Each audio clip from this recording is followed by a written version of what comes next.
राधा वल्लभ श्री हरिवंश श्री वृंदावन श्री वंचन। तो कैसे हैं आप सभी? आशा है आप सभी बढ़िया होंगे। तो आज हम आप सभी के साथ शेयर करेंगे अपना पूजा का दिनचर्या कि हमारी पूजा कैसे होती है, हमारा उत्थापन कैसे होता है और आगे की जो क्रियाएं हैं वो सब आपके साथ शेयर होंगी। काफ़ी दिन हो गए थे हमने हमारे श्री प्रियालाल जी के आप सभी को दर्शन नहीं करवाए, तो आज हम उन्हीं के आपको दर्शन करवाएंगे।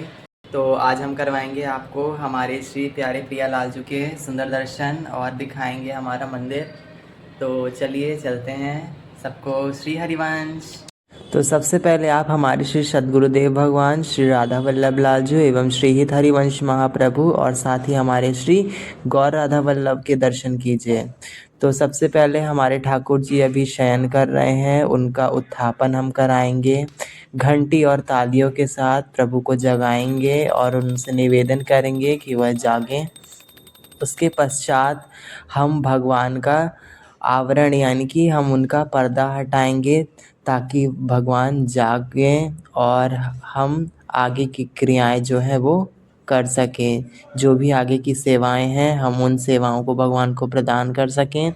तो ऐसा करते हुए हमने पहले तो अपने मंदिर की थोड़ा साफ़ सफाई की और उसके पश्चात जो भी चीज़ें थी हमारी वो अलग करके रख दी और फिर हमने हमारे ठाकुर जी का सारा सामान किनारे किया और भगवान को नीचे बिठा करके हमने उनको थोड़ा दुलार किया। उसके पश्चात हमने धीरे धीरे करके उनकी मालाएं, उनके केश, उनके वस्त्र और जो भी अलंकरण थे हमने उनको सबको हटाया। उसके पश्चात हमने भगवान की थोड़ा सा सेवा की, थोड़े से चरण सेवा की, थोड़े से हाथों को दबाया ताकि भगवान को थोड़ा आराम मिल सके। इसके पश्चात हमने भगवान को दुलार किया। दुलार करने के बाद हमने हमारे श्री भगवान को शयन के लिए बिठा दिया। तब तक हमने यहाँ पर थोड़ा साफ़ सफाई कर ली। जो भी हमारे जो पूजा के चावल होते हैं और जो थोड़ा धूल मिट्टियाँ जो जम जाती हैं अक्सर, उनको साफ़ किया। उसको साफ़ करने के पश्चात हमने हमारे श्री प्रियालाल जी के पास भी साफ़ सफाई की और वहाँ पे स्वच्छता और पवित्रता शुद्धिकरण किया। और इसके साथ ही हमारे श्री प्रियालाल जी का भी जल से, हमारी यमुना जल से हमने उनका भी स्वच्छकरण किया। उसके पश्चात हमने भगवान का स्नान कराना आरंभ किया।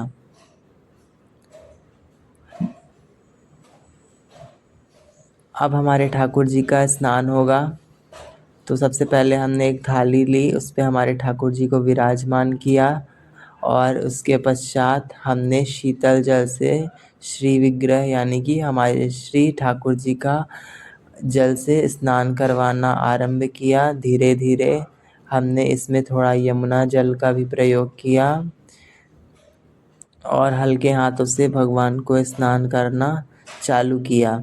उसके पश्चात हमने भगवान को किनारे बैठा करके उस जल को पान किया, थोड़ा अपने घर पे छीटा। उसके पश्चात हमने उस जल को तुलसी जी के क्यारे पे डाल दिया। इसके पश्चात हमने भगवान को कोमल कपड़े यानी स्वच्छ पवित्र कपड़े से पोंछा और उनको उनके आसन पर बिठाया और उनके लिए उनका जल एवं हमारा जो शंख है और जो हमारा अखंड ज्योत है हमने उसको स्थापित किया।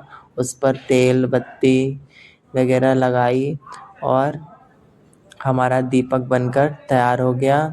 अब हम अपने ठाकुर जी को सुंदर से वस्त्र एवं अलंकृत से सुसज्जित करेंगे।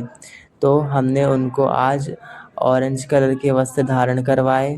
वस्त्र धारण करवाने के बाद हमने उनको उनके आसन पर बिठाया एवं उनको माला से, तुलसी माला, उनके केश पधराए और उनके जितने भी आभूषण होते हैं उनसे उनको सुसज्जित किया। श्री राधा वल्लभ श्री हरिवंश। आप देख सकते हैं हमारे ठाकुर जी अभी तैयार हो रहे हैं। पहले हमने उन्हें मुकुट लगानी चाहिए मगर उन्होंने मना किया। तब हमने पगड़ी धारण करवाई। अब हम इत्र सेवा कर रहे हैं ठाकुर जी की। थोड़ा सा गदेली पर, थोड़ा सा गद्दे पर, थोड़ा सा नीचे, हर जगह हमने ठाकुर जी को इत्र लगाया। इसी तरह हमने श्री श्यामा श्याम जी के चरणों में, यानी कि श्री बिहारी जी और श्री बिहारिणी जी के चरणों पर और उनके वस्त्रों पर इत्र की मालिश की, उनको इत्र अर्पण किया, क्योंकि भगवान को इत्र बहुत भाता है। ये हमारा गर्मियों का खसका इत्र था, वही हमने इनको लगाया है। इसी तरह हम उनकी जितनी भी तकिया वगैरह हैं और नीचे का जो भी बिछौना है या आसन है, हमने उस पर अपना इत्र सेवा की। उस इत्र सेवा करने के बाद हम इत्र सेवा की। अब इत्र सेवा हमने श्री वंशी जी को भी लगाया इत्र, और वंशी जी को लगाने के बाद इत्र हमने श्री श्याम सुंदर एवं श्री प्रिया जी के हाथों में उन्हें धारण करवाया। और इत्र सेवा करने के बाद हमने सबसे पहले अपना दीप प्रज्वलित किया। हमने दीप प्रज्वलित किया और सब घंटी का नाद किया, शंख का नाद किया, और हमारी जो पूजन की जो आगे की जो क्रियाएं एवं जो सेवा है उनको आरंभ किया। तो सबसे पहले हमने यमुना जल से थोड़ा सा भगवान को छीटा और उनका थोड़ा सा स्नान कराया। उसके पश्चात हमने हल्दी, कुमकुम, चंदन और अक्षत से भगवान का पूजन किया।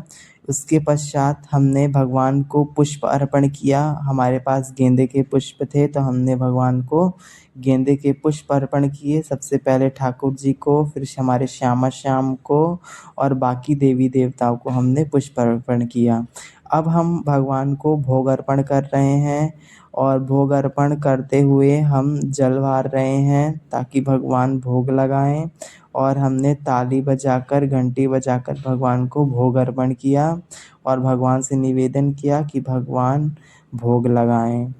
भोग लगाने के बाद हमने भगवान को दीपक से आरती किया। दीपक आरती करने के बाद हमने धूप से आरती किया, भगवान को धूप अर्पण किया।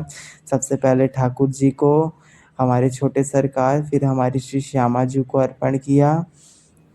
इसके पश्चात हमने भगवान से प्रार्थना की, जो भी क्षमा याचना होती है निवेदन किया, और हमने उनसे यह कहा हमारी पूजन स्वीकार करो।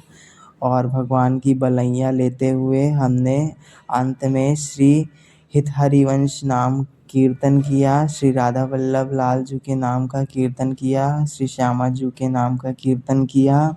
और कीर्तन करते हुए भगवान के सुंदर से बलैया लेते हुए हमने भगवान के मंगल दर्शन आप सभी को करवाए। तो ये देखिए, आप दर्शन कीजिए हमारे श्री छोटे सरकार के। ये हमारे घर के सबसे छोटे सरकार हैं।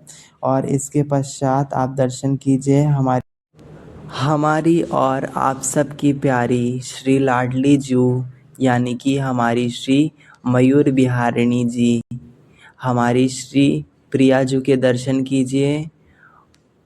इनके सुंदर दर्शन एवं मंगल दर्शन बलिहारी जाऊं तो आप देख सकते हैं श्री बिहारिणी जी ने कैसे हाथों पर अपने वंशी धारण कर रखी है एवं मंद मंद मुस्कुरा रही हैं। और हमारे श्याम सुंदर जो कि उनके बगल में खड़े होकर के अपने हाथों में वंशी धारण कर अपने अधरों को अपनी वंशी से लगाए हमारी श्री श्यामा जी को प्रसन्न कर रहे हैं। आप ये मनमोहक एवं अनुपम छटा, ये बहुत ही मंगलकारी दर्शन है। आप सभी दर्शन कीजिए। श्री राधा वल्लभ, श्री हरिवंश, श्री वृंदावन, श्री वंचन। तो कैसे लगे आप सभी को हमारे श्याम सुंदर एवं हमारे श्री श्यामा श्याम के दर्शन? तो आप सभी के लिए ये वीडियो मैंने बनाई, अपना पूजन का दिनचर्या और बाकी चीज़ें शेयर की। तो आप प्लीज़ मेरे चैनल को फॉलो करें, लाइक करें, सब्सक्राइब करें और शेयर करें।